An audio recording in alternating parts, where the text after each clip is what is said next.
दोस्तों नमस्कार, मैं निखिल चंद्रवंशी स्वागत करता हूँ अपने यूट्यूब चैनल में। आज इस वीडियो में बात करेंगे हम संज्ञा की। संज्ञा किसे कहते हैं? तो जैसे कि हम पढ़ते आए हैं, किसी व्यक्ति, वस्तु या स्थान का नाम उसकी संज्ञा कहलाता है। मतलब कि संसार में जो भी चीज़ें हैं वो हमने किस में बांट ली? एक तो व्यक्ति में बांट ली, वस्तु में बांट ली और स्थान में। अब इनके जो नाम रखे हैं वो सब क्या कहलाते हैं? वही इनकी संज्ञा कहलाती हैं। जैसे हम किसी स्थान पर गए, जैसे आगरा गए हम, और आगरा में हमने ताजमहल देखा, लेकिन सपोज करो कि हमने आगरा का नाम ही नहीं रखा है, तो फिर हम कैसे पता करेंगे कि, और दूसरों को कैसे बताएंगे कि हम आगरा गए थे और आगरा में हमने ताजमहल देखा? तो हम कैसे बताएंगे कि हमने ताज देखा था? तो इन असुविधाओं से बचने के लिए क्या करा है मनुष्य ने? हर चीज़ का एक नाम रख दिया और यही नाम उसकी संज्ञा कहलाता है। अब बात करते हैं आगे संज्ञा के भेद की। तो संज्ञा के 5 भेद हैं। नंबर 1 है व्यक्तिवाचक संज्ञा, नंबर 2 जातिवाचक संज्ञा, नंबर 3 भाववाचक संज्ञा, नंबर 4 समूहवाचक संज्ञा और नंबर 5 है द्रव्यवाचक संज्ञा। तो संज्ञा के 5 भेद हो गए और इनको याद करने की ट्रिक है, देखो। व्यक्ति ने जाति का भाव समूह में द्रव की तरह बहाया। व्यक्ति से व्यक्तिवाचक संज्ञा एक, और दूसरा जातिवाचक संज्ञा, तीसरा भाववाचक संज्ञा और चौथी समूहवाचक संज्ञा और पांचवी द्रव्यवाचक संज्ञा। अब बात करते हैं सबसे पहले हम व्यक्तिवाचक संज्ञा की। तो व्यक्तिवाचक संज्ञा, जिस संज्ञा शब्द से किसी वस्तु, व्यक्ति या स्थान का बोध हो, मतलब एक वस्तु, एक स्थान या एक व्यक्ति का बोध हो, वो संज्ञा कहलाती है क्या? व्यक्तिवाचक। कैसे? जैसे मैं कहूँ कुत्ते। अब कुत्ते का, किसी एक कुत्ते को तो मैं कह नहीं रहा हूँ, कुत्ते का मतलब मेरा इन सारे कुत्तों से है, एक कुत्ते से नहीं है। लेकिन एक कुत्ते का मैं प्रॉपर नाम रख देता हूँ, टॉमी। तो मैं किसे, सारे कुत्तों को नहीं कह रहा हूँ, अब मैं टॉमी नाम ले रहा हूँ एक कुत्ते का। तो ये होगी व्यक्तिवाचक संज्ञा। ठीक है, यानी जिससे पता चले कि एक व्यक्ति है, एक वस्तु है या एक स्थान है का नाम है, तो वो व्यक्तिवाचक संज्ञा कहलाती है।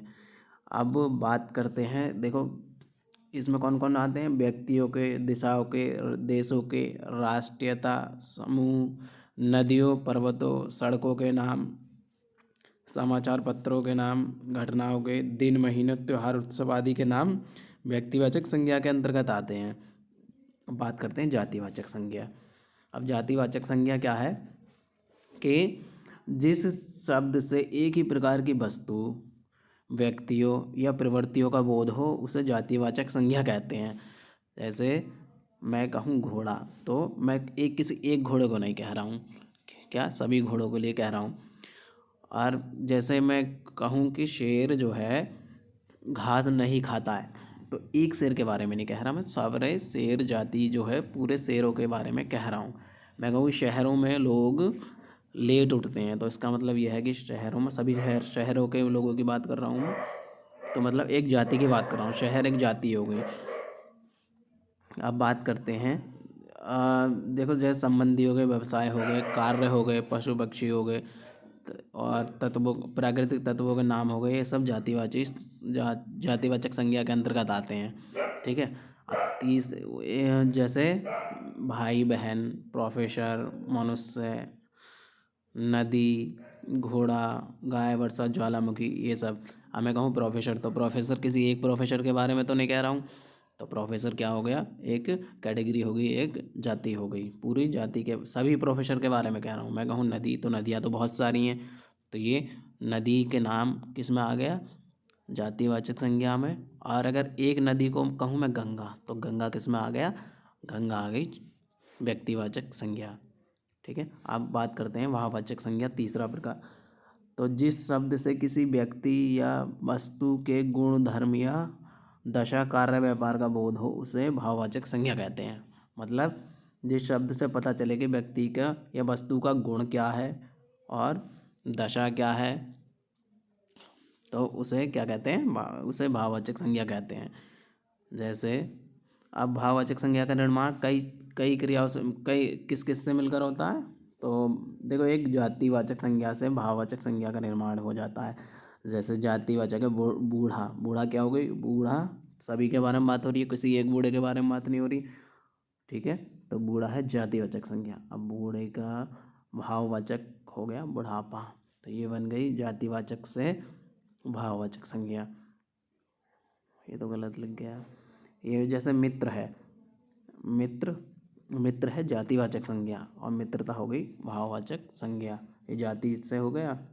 अब विशेषण से कैसे कर सकते हैं? विशेषण से कैसे कर सकते हैं? देखो, गर्म गर्म है विशेषण। विशेषण क्या होता है? जो किसी की क्या विशेषता बताते हैं, वो शब्द विशेषण कहलाते हैं। तो जैसे पानी गर्म है, तो गर्म क्या हो गया? विशेषण है। और गर्मी लिख दें तो क्या हो गया? ये भाववाचक संज्ञा हो गई, गर्मी। जैसे मीठा, मीठे का हो जाएगा मिठास, कि उसकी बोली में बहुत मिठास है। सुना नहीं है आप? जैसे कठोर का हो गया, कठोर है विशेषण और कठोरता हो गया भाव, कठोरता का भाव है। ठीक है, तो ये भाववाचक संज्ञा हो गई। अब क्रिया से, क्रिया है चढ़ना, चढ़ना और चढ़ाई हो गई क्या? भाववाचक संज्ञा, चढ़ाई। जैसे पढ़ना है क्रिया और पढ़ाई है एक भाव, भाववाचक संज्ञा। रोना क्रिया हो गई और रुलाई है भाववाचक संज्ञा। ऐसी दौड़ना हो गया क्रिया और दौड़ हो गई भाववाचक संज्ञा। अब सर्वनाम से, जैसे अपना, अपनापन। निज का निजित हो गया। ठीक है, अब बात करते हैं अब वैसे। तो दूर का दूरी भाववाचक संज्ञा हो गई। समीप का समीप, ये भाववाचक संज्ञा हो गई। और समूहवाचक संज्ञा अगला टाइप है इसका, अगला भेद है समूहवाचक संज्ञा। समूहवाचक संज्ञा किसे कहते हैं? जिस शब्द से वस्तु अथवा व्यक्ति के समूह का बोध हो या बहुलता का बोध हो, जिसका नाम लेते ही, जैसे हम नाम लेते हैं बाजार, तो हमारे दिमाग में आइडिया आया कि बहुत सारी भीड़ हो गई भाई, बहुत सारे लोग होंगे, पूरे ग्रुप का पता चलता है, एक समूह का पता चलता है इससे। जैसे क्या हो गई? सेना हो गई, तो सेना में बहुत सारे सैनिक होंगे, तो एक समूह का पता चल रहा है हमें। ठीक है, और ये जैसे भीड़ हो गई या बाजार हो गई, प्रदर्शन हो गया या रैली हो गई, इनमें क्या बहुत सारे लोग होंगे। तो मतलब जब जहाँ बहुत सारे लोग पता चले हमें कि समूह में हैं बहुत सारे लोग, तो क्या हो गया? वो समूहवाचक संज्ञा होती है। अब बात करते हैं द्रव्यवाचक संज्ञा। जिस शब्द से किसी ऐसी वस्तु का बोध हो जिसे नापा या तोला जा सके, नापा या तोला जा सके, द्रव्यवाचक संज्ञा कहलाती है। जैसे दूध, दही, सोना। ठीक है, दूध को क्या है? नाप सकते हैं हम। सोने को क्या तोल सकते हैं, चांदी को तोल सकते हैं। तो नापने तोलने वाली वस्तुएं जो आती हैं सब द्रव्यवाचक संज्ञा के अंतर्गत आती हैं। अब बात करते हैं, कुछ क्वेश्चंस करके देख लेते हैं इसके। देखो, निम्नलिखित में से भाववाचक संज्ञा का उदाहरण है? चपरासी, जनवरी, प्रोफेसर, बुढ़ापा। तो इसका राइट आंसर हो जाएगा ऑप्शन डी, क्या है? बुढ़ापा। अब अगला क्वेश्चन देखो, राजू की बोली में मिठास है, निम्नलिखित में वाक्य में भाववाचक संज्ञा है। क्या है भाववाचक संज्ञा इस वाक्य में? तो क्या हो जाएगा? मिठास क्या है? भाववाचक संज्ञा है। अब आगे अगला क्वेश्चन देखते हैं। अमर उजाला बहुत लोकप्रिय है, तो निम्नलिखित वाक्य में व्यक्तिवाचक संज्ञा को पहचाने। अब मैंने एक बात बताई थी कि न्यूज़पेपर के, किताबों के नाम, ये सब किस में आते हैं? व्यक्तिवाचक संज्ञा में। तो अमर उजाला क्या है? एक अखबार का नाम है, तो अमर उजाला हो जाएगा व्यक्तिवाचक संज्ञा। यह गेट लोहे का बना हुआ है, निम्नलिखित में से लोहा किस प्रकार की संज्ञा है? तो लोहा किस प्रकार की संज्ञा है? लोहे को तोल सकते हैं, नाप सकते हैं। तो जिन संज्ञा को नापा या तोला जा सकता है वो द्रव्यवाचक संज्ञा होती है। Question number 5, Arjun. अर्जुन में अभी क्या है? लड़कपन है, तो लड़कपन में कौन सी संज्ञा हो गई? जातिवाचक, भाववाचक, द्रव्यवाचक या व्यक्तिवाचक? तो लड़के का लड़कपन हो जाता है, तो इसमें हो गई भाववाचक संज्ञा। अगली वीडियो में मिलते हैं, और वीडियो को लाइक करें, सब्सक्राइब करें चैनल को। Thank you.